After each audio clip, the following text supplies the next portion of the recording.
নমস্কাৰ বন্ধু বান্ধৱীসকল, অংকু মাজুলী ইউটিউব চেনেলৰ অন্য এটা ভিডিঅ'ৰ মাজলৈ আপোনালোক সকলোকে স্বাগতম জনাইছোঁ। আজি ভিডিঅ'টো এটা বিশেষ কাৰণত বনাব লৈছোঁ, যিহেতু আজি আমাৰ কলেজীয়া জীৱনৰ শেষৰটো দিন, সেয়েহে ভাবিলোঁ ভিডিঅ' এটা কৰি ৰাখি থওঁ আৰু যিমানখিনিলৈকে পাৰোঁ আপোনালোকক দেখাবলৈ চেষ্টা কৰিম আৰু তাৰ কাৰণে ভিডিঅ'টো শেষলৈকে চাই থাকিব।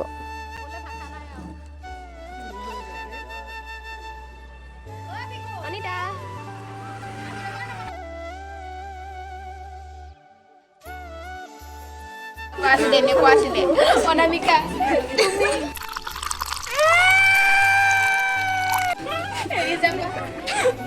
কান্দিলে নি তই? আৰম্ভণি হৈছিল এদিন বহুত ধুনীয়াকৈ আৰু আজি শেষ সমাগত। কিনো হয় কি নহয় বোলো ভিডিঅ' কৰি ৰাখোঁ, স্মৃতি হিচাপে থাকি যাব মোৰ ইউটিউব চেনেলত। সেয়েহে বিশেষ নকওঁ, চাই যাব কি হয় কি নহয়।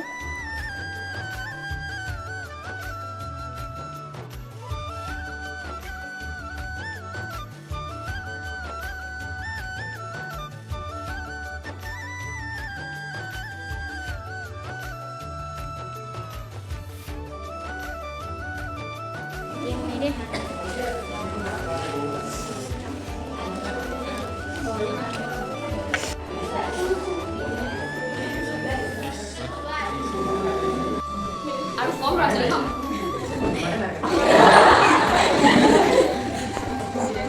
কম ৰাখিলে ন মাংস এতিয়া চাহ পাই আমি চিচি কেমেৰা মানে একদম গাইড দি আমি ৰাখিব পাৰোঁ মানে চকু মাংসৰ লগত। কিন্তু পিছৰ চিকিৎসাকেইটা কি হয়, 28-40 তেনেকৈ ল'ৰা ছোৱালী আমি আধা গুৰুত্ব দিয়া।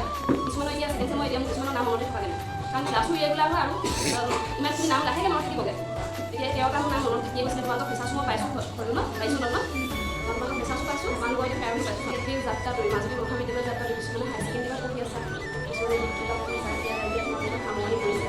সেয়া এটা শিক্ষক হ'ব, কাৰণ ডিগ্ৰী যেতিয়া ফাৰ্ষ্ট ছেমত সোমাইছে ছেকেণ্ড ছেমত থকাখিনি এনেকুৱা লাগিব কেতিয়া স্নাতক ডিগ্ৰীটো লওঁ কেতিয়া যাওঁ এইটো পায়। কিন্তু চাব লাষ্টৰ ছেমলৈ এটা আদেশ আহে ডিপাৰ্টমেণ্টলৈ বিভাগলৈ, নাযাওঁ লাগে। ক্লাছ নহ'লে মানে তোমালোকৰ ডিপাৰ্টমেণ্টতে এনেই বহি থাকিব মন যায়। কিন্তু এতিয়া যেতিয়া সৰু হৈ থাকিবা তেতিয়া এনেকুৱা লাগে ক্লাছ বাউন কৰোঁ, ক্লাছ নকৰোঁ, ঘৰলৈ যাওঁগৈ বা লগত ফুৰিব যাওঁ এনেকুৱা লাগিব। কিন্তু পিছলৈ নহ'লে বিভাগৰ লগত এটা এটেচমেণ্ট হৈ যাব।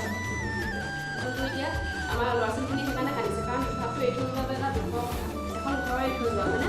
ছোৱালীজনী বিদায় দিলে যেনেকুৱা হয় তেনেকুৱা অৱস্থা হৈছে তোমালোকৰ এতিয়া। ৰাতিপুৱা পৰা মানে আহাৰ পৰা কান্দিয়ে আছে, তেওঁলোকে নিজৰ স্বাস্থ্যটোও চোৱা কাৰণ বিভাগত আহি আছে হয়নে। এতিয়া বিকাশে কোৱা নিচিনা আমি প্ৰেক্টিকেল হ'ব লাগিব। তোমালোকে অস্থায়ীভাৱেহে আমি বাই বাই কৈছোঁ। তোমালোকে এই ডিপাৰ্টমেণ্টলৈ আহি মেইনলি বিকাশে পাছ কৰি গৈছে, আকৌ আহিছে হয়নে। সেইটো পৰ্যায়লৈ তোমালোকক আমি পঠিয়াইছোঁ আৰু এইটো বেটছে মোক মই বাকীখিনি কথা লাহেকৈ ক'ম যে তোমালোকে আকৌ হেৰি নকৰিবা, আজি তাহাঁতি স্পেচিয়েল হয় হয়নে। সেইকাৰণে তাহাঁতৰ কথা তোমালোকেও মই এটা কোনো বাচ্চাকৈ আৰু হয়তো তেহঁতৰ স্থান লগাগে। এতিয়া বেলেগ বিভাগৰ ল'ৰা ছোৱালী যেতিয়া মই ষ্টেটাছ দিওঁ এটা অভিমান উৎসৱ হিচাপে কমেণ্ট আহে মোক, আমিহে আপোনাক কেলৈ তাহাঁতৰ লগত ফটো মাৰিছে সেনেকুৱা মোৰ ভাল লাগে মানে। সেইবোৰ মানে কাৰোবাৰ লগত যদি মই জিঅ'গ্ৰাফী ডিপাৰ্টমেণ্ট বা ইকনমিক্স কাৰোবাৰ লগত যদি মই ষ্টেটাছ দিওঁ আপুনি আমাৰহে কিয় তাহাঁতৰ লগত ফটো মাৰিব, সেইটো মানে কি এজন ভালপোৱাক ক'ব পাৰি, ভালপোৱাজনকহে সেইটো অভিমান ক'ব পাৰি হয়নে। সেইটো মোৰ ভাল লাগে। এতিয়া এইটো বেটছে মোক কি ধৰণে ছেট কৰি দিছে দেই, my name, my happiness, my satisfaction, এনেকুৱা ধৰণে তাহাঁতি মোক নাম বাবু ছেট কৰি থয়। লাভ ইম'জি এনেকৈ কৰি থাকেই, কিন্তু সেই সুদৰ্শনা মেম বুলি নকৈ যে সেইটো যে কৰি থোৱা আছে সেইটোতে মই চব বুজি পাওঁ। তোমালোকে মোক ক'ত ৰাখিছা আৰু মৰমটো এনেকুৱা বস্তু সেই পক্ষৰ পৰা আহিলে অকণমানি মই বাধ্য হওঁ দিবলৈ, বুজিছানে। মই তোমালোকক লাহে লাহে মই বুজিব পাৰিলোঁ যে এতিয়া কিছুমানে ক্লাছ নকৰা, কিছুমানৰ মানে কিছু ক্ষেত্ৰত পিছপৰা, সেইটো আমি ব্যক্তিগত পাৰ্থক্য আমি বহি আহিছোঁ। আমি চবকে তোমালোকৰ বেকাৰখনক মই বুজাব লাগে, মই লগ